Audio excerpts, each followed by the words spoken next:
Today, we're going to be checking out two of the Yamaha classic CS synthesizers, the Yamaha CS5 and the Yamaha CS10, and how they work extremely well together. Stay tuned and check it out.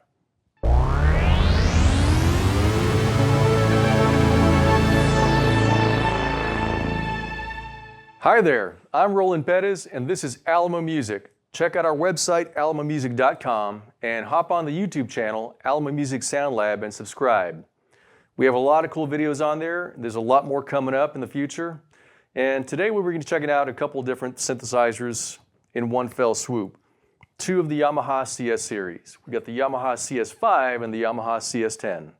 We'll talk a lot about some of the features on these keyboards, mostly about the sound, and we'll play some really awesome patches and tweak some knobs real time.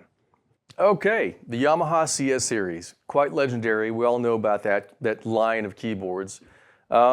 These two particular CS keyboards get very little love out there, and I wanted to bring these to the table today, talk a little bit about what they do, how they offer some really cool sound, and the big plus on these things is you can really find these pretty cheap on the used market. They're pretty awesome synthesizers, worth the table space and worth the price tag. So let's get into it. Let's talk about the CS5 and the CS10.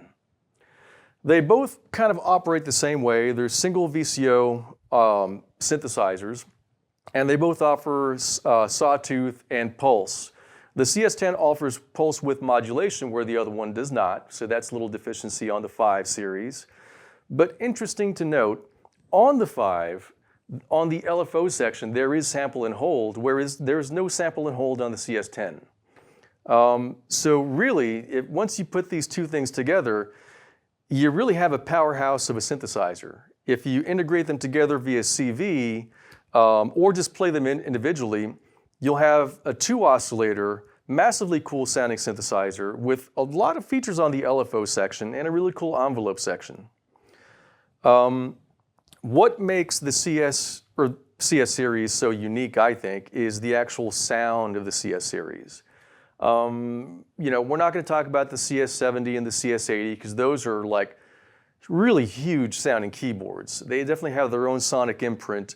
And I don't think that the CS5, 10, and the 15 really sound a whole lot like a CS-80 or a CS-70 or a CS-60. I really think they have their own footprint and their own character to them. If I were to describe the sound of this keyboard compared to, like, say, a Moog or a Korg MS-20, I would say that all in all, the frequency bandwidth is a lot wider than you'd find on a Moog or an ARP. There's a lot of great sub-lows on the synthesizer, and the top end is really crystalline. It's very clean. It's really smooth sounding, and it's not really harsh like you'd find on an ARP synthesizer. I think if you had the filter wide open, it would sound a lot more gentle than, say, a Moog, Mini Moog, or a Source. But again, that's where it comes into its own territory. That's when it offers its own thing to your studio, your recordings, or your live set. They are really simplistic in nature, as you can tell from the top panel and probably by reading up online on these. But that doesn't mean you can't coax a lot of different tone variation on these keyboards. They do have a really wide frequency spectrum. Matter of fact, the oscillators go from 64 all the way to 2, which is pretty awesome, I think. Most synthesizers stop at 32. This one goes down to 64. And that's really cool if you want to get some sub-bass going on. Going to 64, rolling off the cutoff filter, that's that sub-bass territory for sure. And again, playing two of these together is just a powerhouse of a bass line. They both have CV in and out, which is fantastic. You can integrate them into your other CV gear. I do believe these are in Hertz, not typical CV. I might be mistaken on that, but just like Korg has, like, say, the MS-10s and MS-20s have a Hertz instead of CV, I believe these are going to be about the same thing, but don't count me on that. I believe that is the case. In any case, the Keybed. Let's talk about the Keybed. It feels really good. There's a lot of great classic synthesizers out there at this kind of price point where the Keybeds are really not musical at all. I'll even go so far as to say, even on a Korg MS-20, which is a great synthesizer and has a lot more feature set and a higher price tag than these synthesizers, the Keybed on a Korg MS-20 or an MS-10 is really terrible. It's super difficult to play, and playing those synthesizers, you really have to allow yourself time to manipulate knobs real time to get something really musical out of a Korg MS-20 or a Korg MS-10. The Keybed on these keyboards feel good to a keyboard player. So if you're a keyboard player, you'll really enjoy the Keybeds on these keyboards. Another big plus of these keyboards is the footprint. You know, they're not large and they're not very heavy. So if you wanted to take them to a gig or take them to a studio session, super easily done. They're really quite stable. So tuning across from 64 to 32 to 2 is actually very, very well laid out. It stays in tune really well, and the scaling of these keyboards, how they're designed, really hold up extremely well compared to, say, a Moog or an ARP, et cetera, et cetera. You also have a noise generator on board, which is, you know, typical white noise. The filter is a 12 dB filter. It is resonant and it does get pretty squelchy, very much into the Korg MS series kind of squelch. But all in all, it's still a great filter nonetheless. You do have low pass, band pass, and high pass filter. My favorite mode is, of course, the low pass filter, but the band pass and high pass still offer something really musical as well. Yeah, just great keyboards all the way around, very simplistic. But you know, here's the thing, I really think that because they are simplistic, it actually yields better output from a player. When there's less stuff to mess around with, you kind of get focused on what you really need to do to achieve a particular sound or a tone or create something on the fly. And this will not disappoint. Again, limited at that, but still very powerful. About the only detriment that I could say about these keyboards is the switches, these little click switches on top here, are extremely sensitive to dust and grime that builds up over the years. So if you do find one of these on the used market, more than likely it's a good idea to open up the panel and spray some deoxit behind these little switches and even the pots, because you'll find that just barely touching one of these can cause the sound to drop out or maybe lose some frequency or bandwidth. So if you're buying one of these in the used market, make sure that that's already been addressed.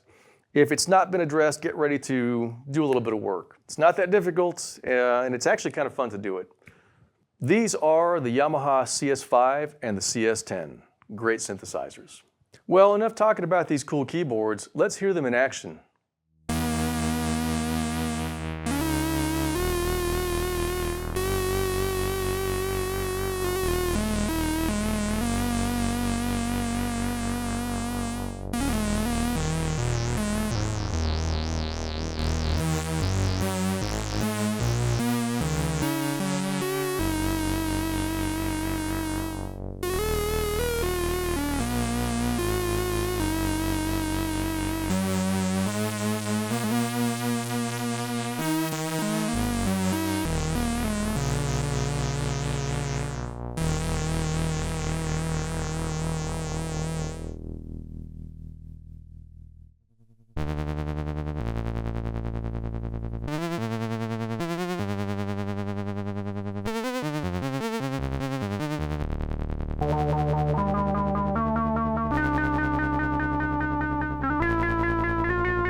I really hope you enjoyed checking out these Yamaha CS synthesizers. They are truly classic synthesizers, and although they're a little skinny on the feature side, they are super powerful and super cool. I'm Roland Bettis. This is Alma Music. Check out our website, almamusic.com, and don't forget to subscribe on the YouTube channel, Alma Music Sound Lab. Once again, we have tons of stuff coming up in the future, and stay tuned. There's more coming soon.